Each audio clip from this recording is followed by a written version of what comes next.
Okay, so this is my Halloween build. It's after Halloween, but before I pull the place apart, I just wanted to give you guys possible ideas for when you do your next builds for next year. The build is at Daggerfall Manor, or Daggerfall Overlook, and I've got, apart from the entrance cave, I've got 3 separate areas just to try and give you like a little taster of what themes you can come up with. So you come in from the main entrance and you've got this cave. If you keep the lighting to a minimum and use the fog, and now we've got the fireflies, you can really do a nice creepy effect.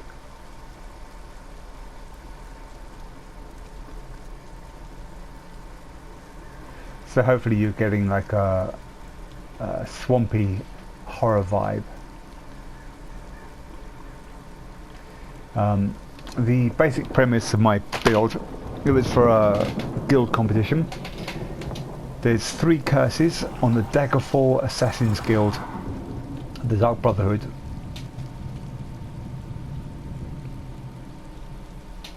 So here you have my witch. And she's not happy with them for some reason.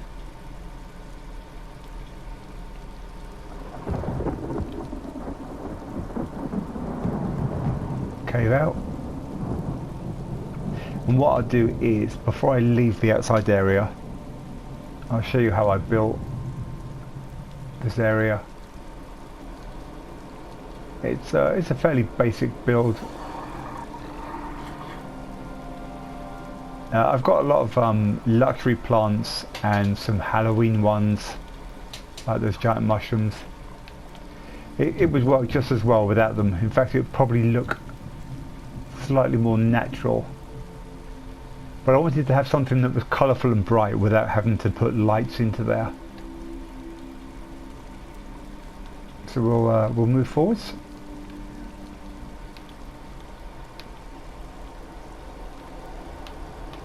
Okay, that's weird. Give me 1 second, guys. That's better. That's pretty much the only light I've got here. Wow, stuck. So I've got my scrying pool. I've got the lunar compass, but a lot of that brightness has been taken out by the dark tendrils from the crown crates. I've got 1 candle there. I think that's about it. I've got my little witch's abode here. And the altar. The scarecrow is from the Halloween furniture pack, which has got these birds around it. And this bird here is also from the Halloween pack. Just got a close up for you. There you go. I love that bird. It's awesome. I wish we had more moving parts. As the cave continues, you've got my first Halloween area, which is the zombie attack. It's almost a staple of Halloween builds because they give us the gravestones in the Halloween pack and the hands coming out the ground. So I just try to expand on that a bit. So I've used some of these guys for my zombies. This one didn't last very long. It's a horse that they killed and they ate. And that's basically a bear carcass picked clean, and the red thing's a luxury Vardenfeld plant, I think. Other than that, what else have we got in the graveyard?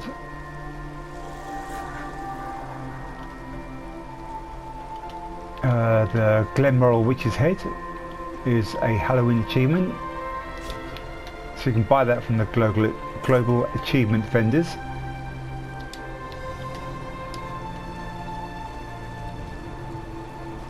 I think that's about it. Nothing that's going to be unusual. Just some gravestones, the sarcophagus from elsewhere,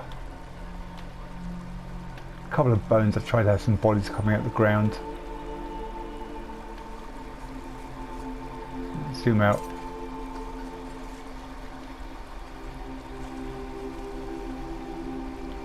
Oh, and since it dropped in the elsewhere zone, I've got my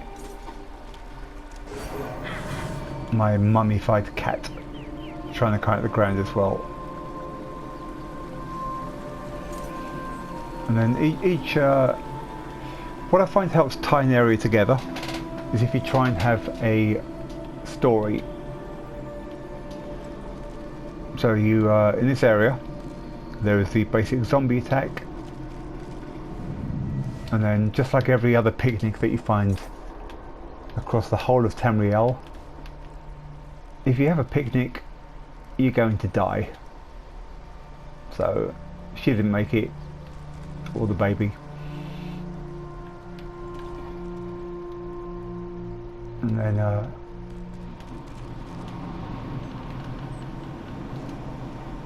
you got my Thieves Guild merchant trying to hide from the zombies inside.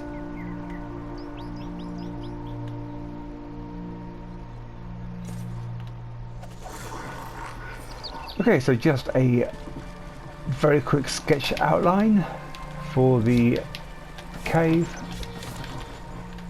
These are from Vardenfell, 500 gold each, just from the basic furniture vendor.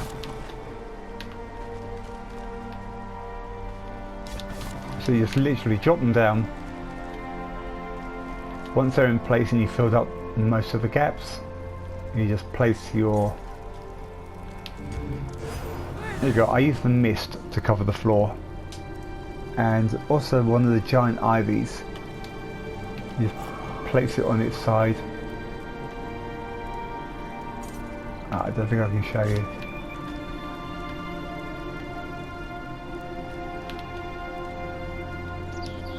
Nope. I just have a mixture of bushes and vines just to cover the floor. And that's it. The witch was really easy to build. My little fortune teller. That's clipping through. If I just pull these black tendrils out the way, she works much better in silhouette. She's just the head, the torso,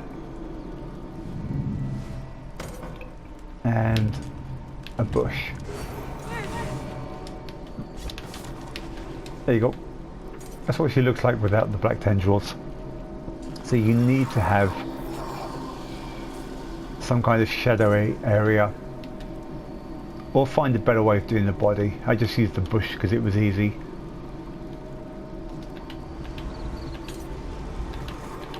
Let's just pop these back down.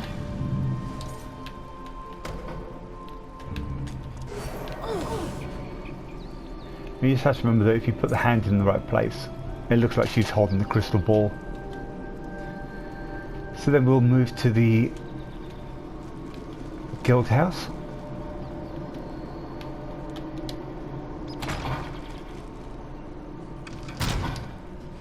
Again, if you're going to do an interior horror build, rather than just throwing horror items into a building, I like to start off with a normal house build and then build it as if something happened there.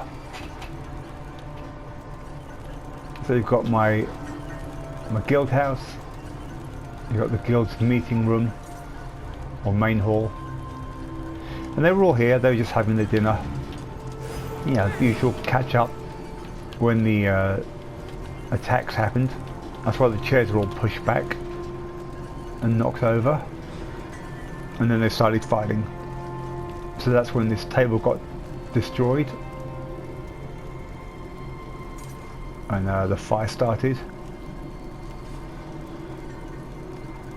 They've also managed to knock down a bookcase. I tried to do the items inside as if they actually fell sideways and down. The other end of the hall, some of them tried to block themselves into the kitchen. Obviously you can tell there's no one here, so it didn't work. And with the bottles on the floor, the wine ones, it's because this is a wine rack. So it's logical that something would have fallen out. It's just trying to keep the theme realistic looking. Kind of a basic kitchen.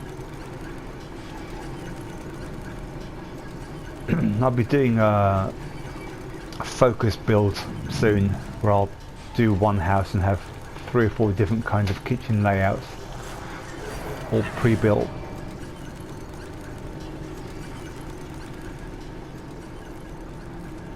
Again in the main hall.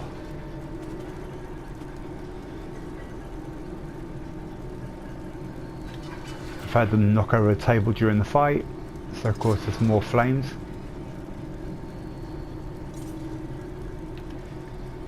And this is really easy to do.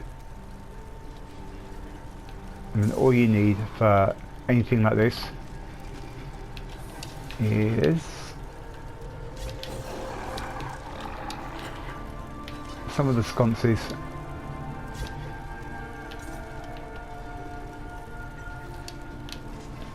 Whatever you want to set fire to, you just sink them in.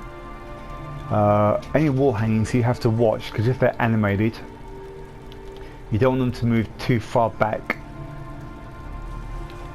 Like here you can see part of it's clipping through. Because it's only a small amount from the front, you can't really see it.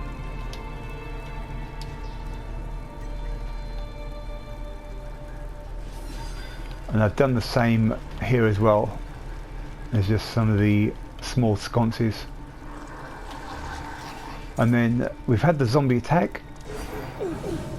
The other 2 fights, there was 2 outcomes.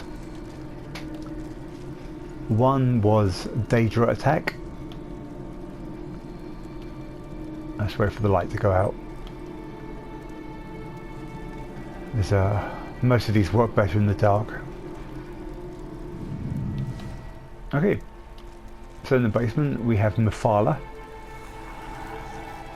I've tried to do a literal portal from Oblivion zone has opened up. This is where you've got all the rocks coming through, and her little spider minions.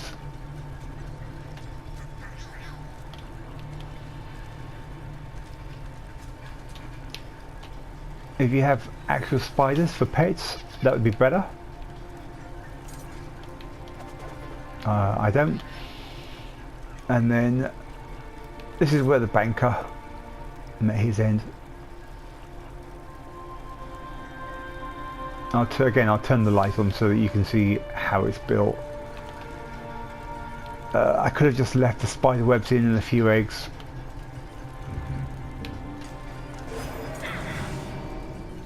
But I like, if you give things depth,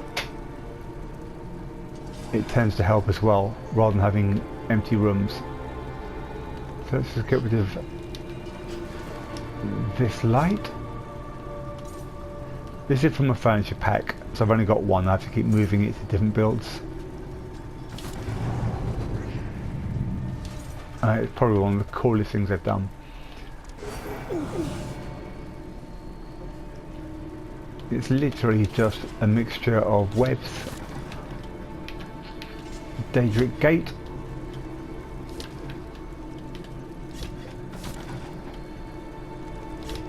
and two of the shards,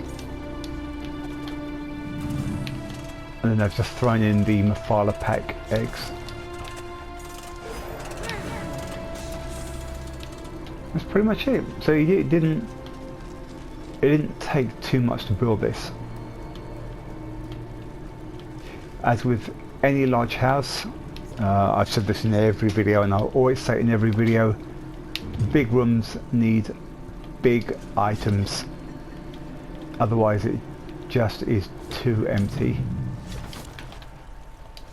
And if a room looks empty, you're going to be using too many items to...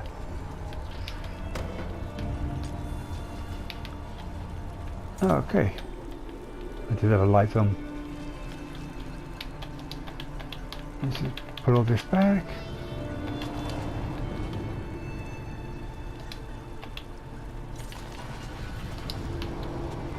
And that's it. And if you just throw the light in, or if you had the sky shards, have a couple of those coming out like god beams, and a mist from the crown store would give you the same effect. The last horror theme I used,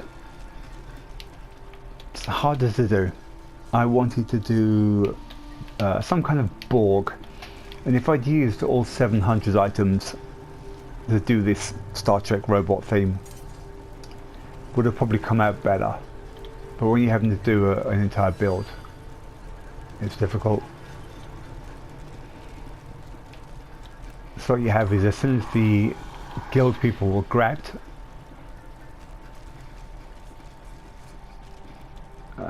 as we go along, you'll notice that there's just a few bits of metal,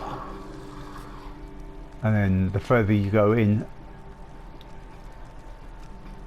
the more metal you come across. And if I could have had these as green lights, I would have. It would have been so cool.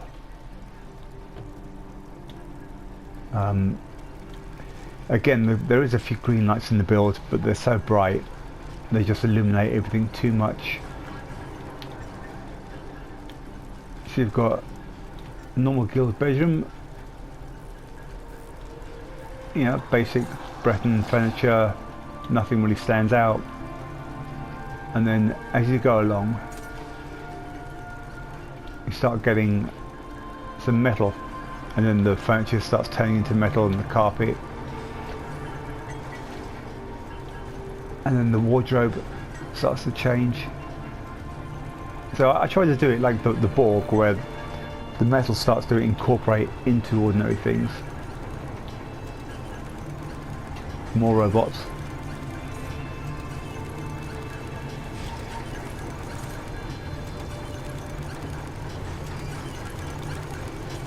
And then you find out what happened to the actual Assassin's Guild is they were all caught. They were dragged up here once it was ready, and then they were turned into robots, which is where all these guys came from.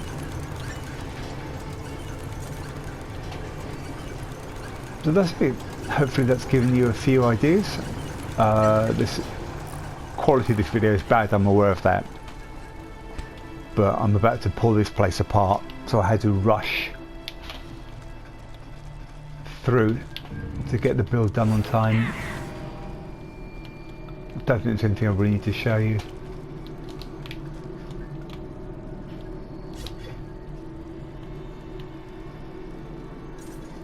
But basically just cold harbour and charging stations, and then this is the 8-sided factor totem charging station, and lastly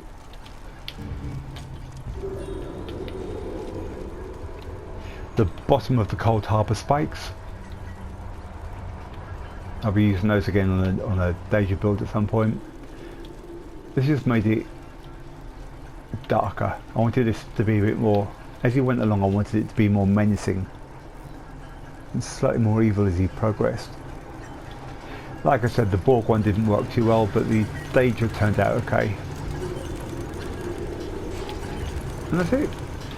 So enjoy your building, guys, and I hope that you get some ideas for next Halloween. Have fun.